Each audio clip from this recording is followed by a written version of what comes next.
Assalamualaikum warahmatullahi wabarakatuh. Alhamdulillah hari ini Jumat tanggal 26 Februari 2021 kita bertemu kembali dalam mata kuliah ilmu perundang-undangan.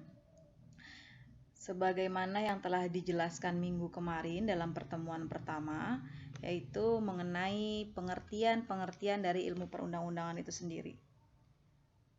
Pada kesempatan kali ini, saya akan membahas lagi mengenai pengertian ilmu perundang-undangan agar kita semua dapat memahami apa arti ilmu perundang-undangan itu. Di sini dijelaskan menurut ahli Burkhard Graham, yaitu ilmu perundang-undangan adalah ilmu pengetahuan.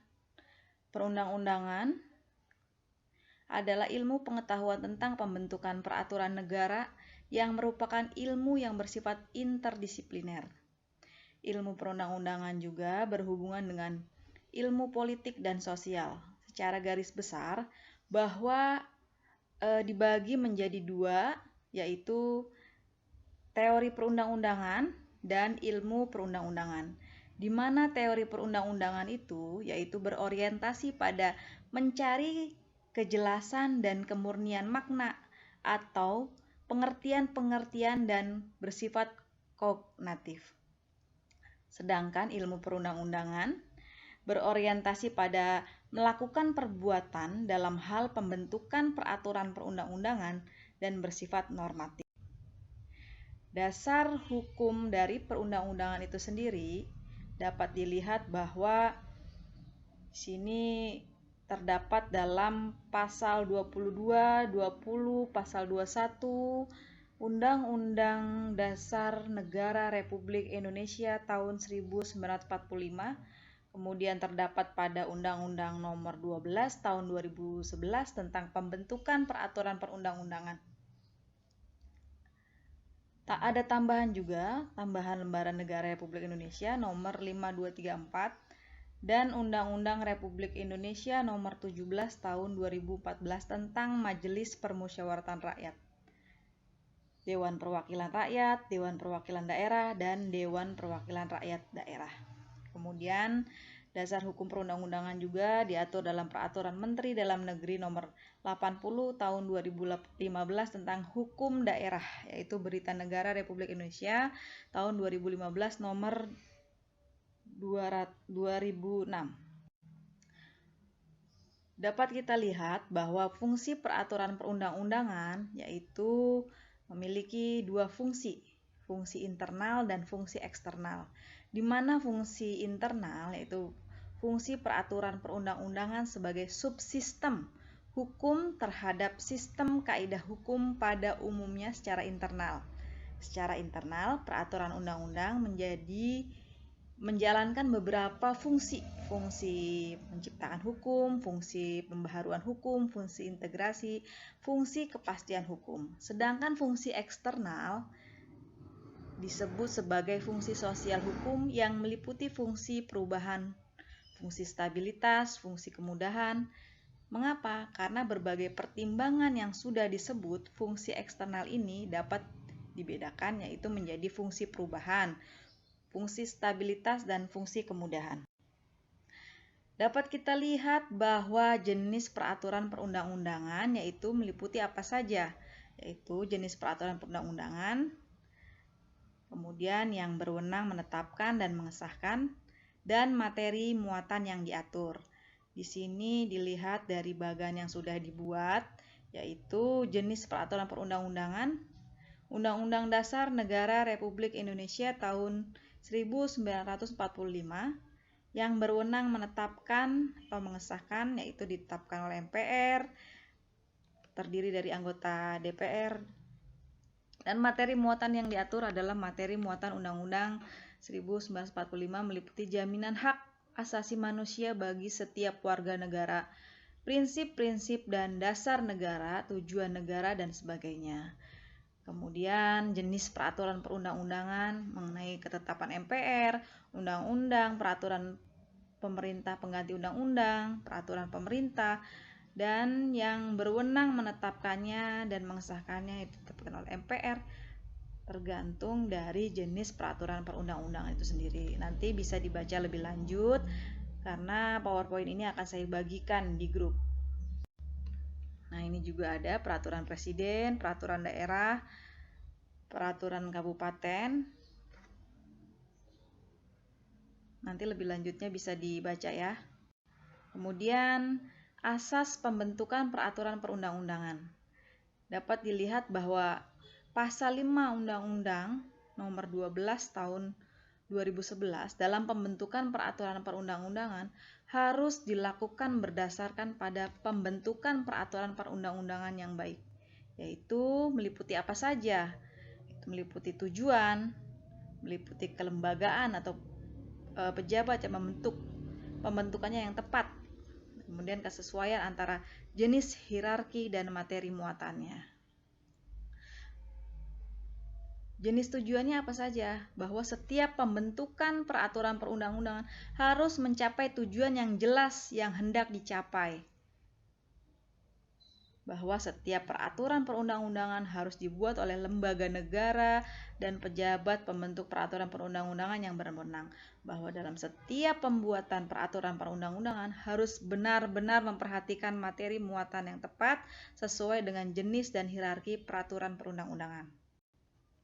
Nah, dapat dilaksanakan harus diperhitungkan aktivitas peraturan perundang-undangan tersebut di dalam masyarakat, baik dilihat dari filosofinya, sosiologisnya, maupun yuridisnya. Kedayagunaan dan kehasilgunaan dari undang-undang yang dibuat itu harus memang benar-benar dibutuhkan dan bermanfaat dalam pengaturan kehidupan masyarakat, berbangsa, dan bernegara.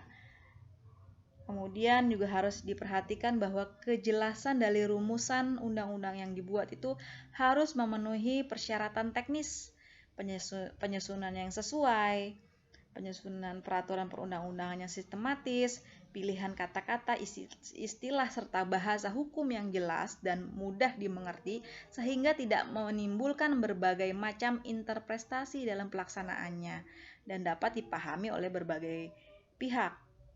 Kemudian, keterbukaan juga itu penting, bahwa dalam pembentukan peraturan perundang-undangan mulai dari perencanaan, penyusunan, pembahasan, pengesahan, dan penetapan dan pengundang-undangan bersifat transparan dan terbuka. Nah, dapat kita lihat bahwa materi muatan peraturan perundang-undangan meliputi apa saja. Yang pertama, materi muatan undang-undang, materi muatan peraturan pemerintahan pengganti undang-undang, materi muatan peraturan pemerintah, materi muatan peraturan presiden, materi muatan peraturan daerah provinsi, materi muatan peraturan daerah kabupaten kota. Disesuaikan dengan kebutuhannya. Kemudian asas-asas pembentukan peraturan perundang-undangan yaitu dasar atau suatu yang dijadikan tumpuan berpikir, berpendapat, dan bertindak. Asas dibagi menjadi dua, yaitu asas pembentukan peraturan perundang-undangan dan asas muatan perundang-undangan. Asas pembentukan peraturan perundang-undangan yang baik meliputi apa saja? Asas kejelasan tujuan, asas kelembagaan dan penjabat pembentukan yang tepat, asas kesesuaian antara jenis, hierarki, dan materi muatan. Asas dapat dilaksanakan, asas jelas rumusannya, asas keterbukaan seperti yang sudah dijelaskan tadi. Kemudian asas apa saja? Asas materi muatannya, peraturan perundang-undangan harus mencerminkan asas mengayomi, kemanusiaan, asas kebangsaan, asas kekeluargaan, asas kenusantaraan, asas Bhinneka Tunggal Ika, asas keadilan, asas kesamaan kedudukan dalam hukum dan pemerintah, asas ketertiban dan kepastian hukum, asas keseimbangan, keselarasan, dan keselarasan. 5. Tahapan pembentukan perundang-undangan. Sebelum menjadi undang-undang, yang harus diperhatikan hal yang pertama adalah perencanaan. Tahap di mana DPR dan Presiden serta DPD terkait undang-undang tertentu menyusun daftar draft RUU rancangan undang-undang yang akan disusun ke depannya. Kemudian setelah ada perencanaan, kemudian adanya penyusunan. Tahap penyusunan rancangan undang-undang merupakan tahap penyesuaian sebelum RUU dibahas bersama antara DPR dan pemerintah.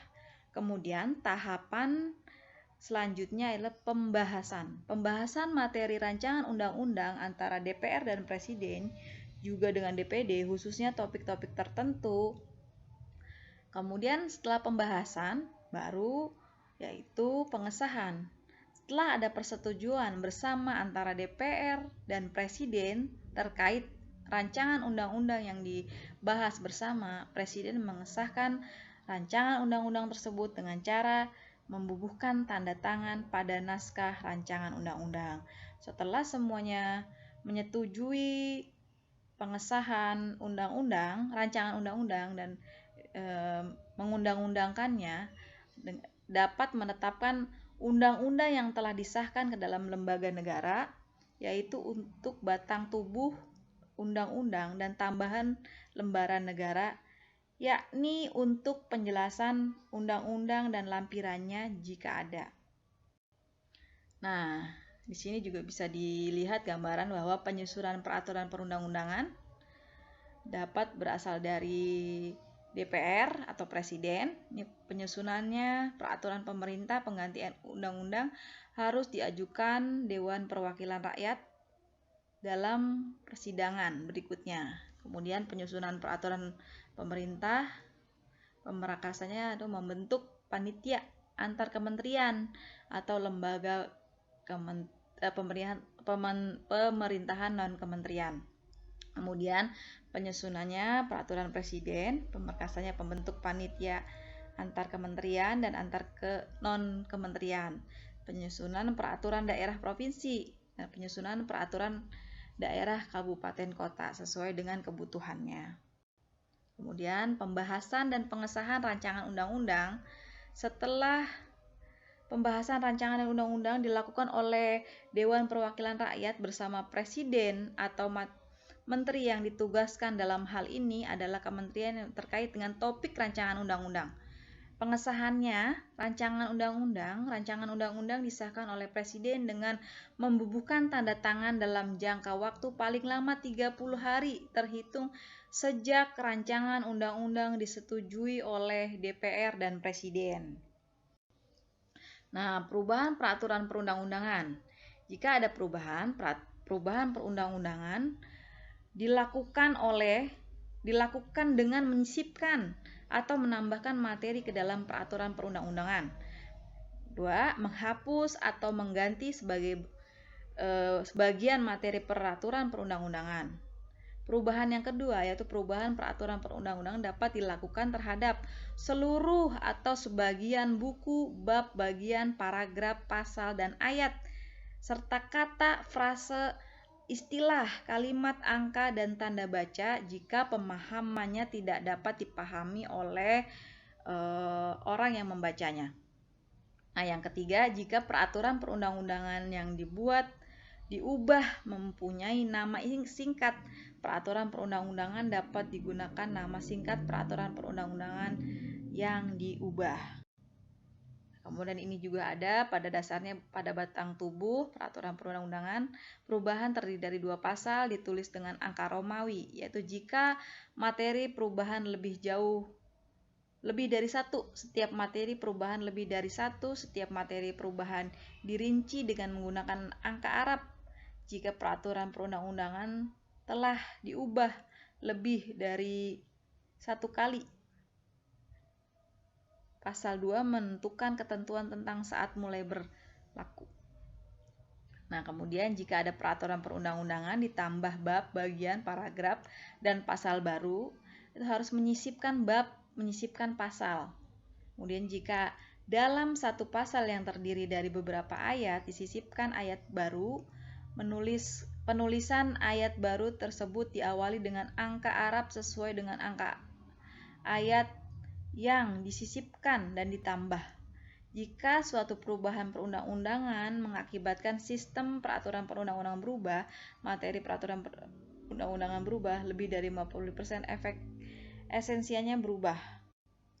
Ini penetapan peraturan perundang-undangan pengganti undang-undang menjadi undang-undang.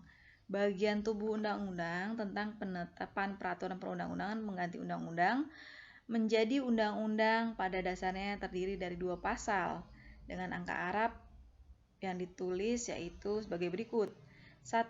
Pasal 1 memuat penetapan Perpu menjadi undang-undang yang diikuti dengan pernyataan melampirkan Perpu sebagai bagian yang tidak terpisahkan dengan undang-undang penetapan tersebut. Pasal 2-nya memuat ketentuan mengenai saat mulai berlakunya undang-undang tersebut.